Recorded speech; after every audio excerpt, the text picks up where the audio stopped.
पाकिस्तानची गुप्तचर संस्था ISI दिल्लीत जंतर मंतरवर झालेल्या CJP आंदोलनापर्यंत पोहोचली होती का? हा प्रश्न सध्या मोठ्या प्रमाणात चर्चेत आलाय. कारण पंजाब पोलिसांनी असा धक्कादायक दावा केलाय ज्यामुळे संपूर्ण प्रकरण देशाच्या अंतर्गत सुरक्षेशी जोडलं गेलंय. एकीकडे जंतर मंतरवर आंदोलन सुरू होतं, हजारो लोक उपस्थित होते आणि अशातच ISI समर्थित मॉड्यूलमधील 8 आरोपी आंदोलनस्थळी पोहोचल्याचा दावा करण्यात आलाय. त्यामुळे CJP आंदोलन, जंतर मंतर आणि पाकिस्तानची गुप्तचर संस्था ISI यांचा संबंध समोर आलाय. पंजाब पोलिसांनी केलेला हा दावा सध्या देशभरात चर्चेचा विषय ठरलाय आणि त्यामुळे विविध प्रश्नही उपस्थित होत आहेत.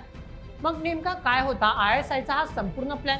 पंजाब पोलिसांनी या प्रकरणाचा भांडाफोड कसा केला आणि आता या प्रकरणाचा जंतर मंतरवर झालेल्या आंदोलनाशी नेमका काय संबंध होता? तर चला या संपूर्ण प्रकरणाचा सविस्तर उलगडा करूयात आजच्या व्हिडिओमध्ये. आजच्या बातमीचे लेखक आहे मेहुल मराठे. तर मित्रांनो, दिल्लीतील जंतर मंतरवर झालेल्या CJPच्या आंदोलनात पाकिस्तानचा समावेश असल्याचा खात्रीलायक संशय पंजाब पोलिसांकडून व्यक्त करण्यात आला आणि यानंतर संपूर्ण देशात एकच खळबळ उडाली.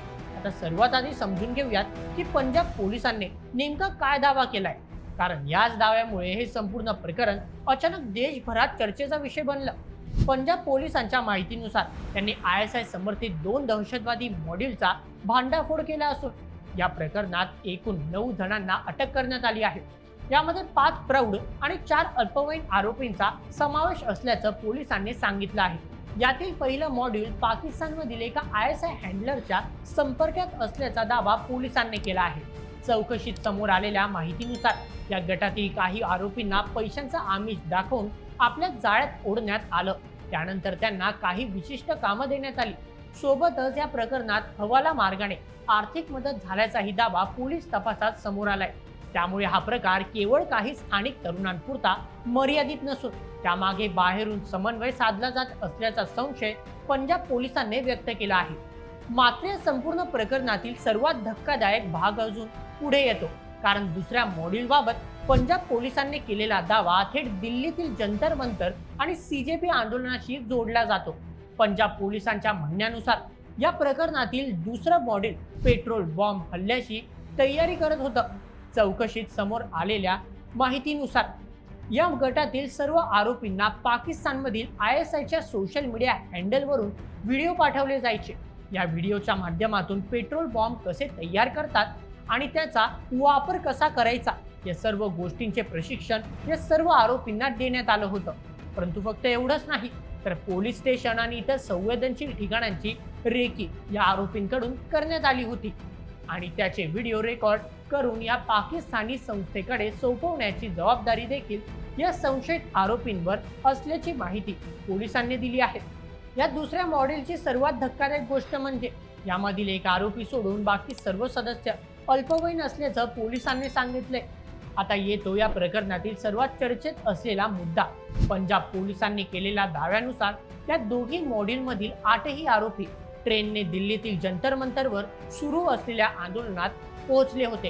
आता असा प्रश्न उपस्थित होतो की पंजाब पोलिसांनी या संपूर्ण प्रकरणाचा भांडाफोड नेमका कसा केला? मिळालेल्या माहितीनुसार गुप्तचर यंत्रणांकडून पंजाब पोलिसांना काही महत्त्वाचे इनपुट मिळाले होते. त्यानंतर पुढील तपास आरोपींच्या प्रत्येक हालचालीवर ठेवले गेलेले बारीक लक्ष आणि उपलब्ध माहितीच्या आधारे पोलिसांनी वेगवेगळ्या ठिकाणी कारवाई केली. याच ऑपरेशन दरम्यान दोन्ही मॉड्यूलचा पर्दाफाश झाला आणि शेवटी या 9 आरोपींना अटक करण्यात आली.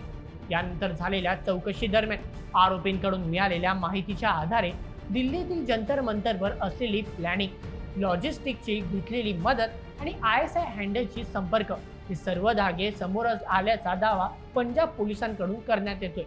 तर चला आता जाणून घेऊयात की या प्रकरणात पुढे काय होऊ शकतं. सध्या तरी या प्रकरणी सर्व आरोपींची सखोल चौकशी सुरू आहे. पोलीस आता हवाला नेटवर्क, ISI हँडलर, आर्थिक व्यवहार, मोबाईल डेटा, डिजिटल पुरावे आणि या मॉड्यूलशी संबंधित इतर व्यक्तींचा शोध घेत आहे.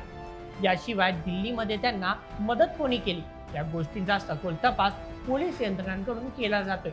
मात्र या प्रकरणात एक गोष्ट लक्षात ठेवणं तितकंच महत्त्वाचं आहे. पंजाब पोलिसांनी केलेले हे दावे सध्या तपासाचा भाग आहे. या आरोपांवर अंतिम निर्णय न्यायालयीन प्रक्रियेनंतरच होईल. परंतु जर तपासात हे दावे पुराव्यांसह सिद्ध झाले तर हा केवळ एका राज्याचा विषय राहणार नाही, भारताच्या अंतर्गत सुरक्षेशी संबंधित हा अत्यंत गंभीर कट मानला जाऊ शकतो. त्यामुळे या तपासाकडे आता संपूर्ण देशाचं लक्ष लागलेलं आहे. तर मित्रांनो, या संपूर्ण प्रकरणावर तुम्हाला काय वाटतं? आता या प्रकरणात आणखी कोणकोणते धक्कादायक खुलासे समोर येऊ शकतात? तुमचं मत आम्हाला कमेंटमध्ये नक्की कळवा आणि अशाच व्हिडिओसाठी सबस्क्राईब करा बोल MH यूट्यूब चॅनलला. धन्यवाद.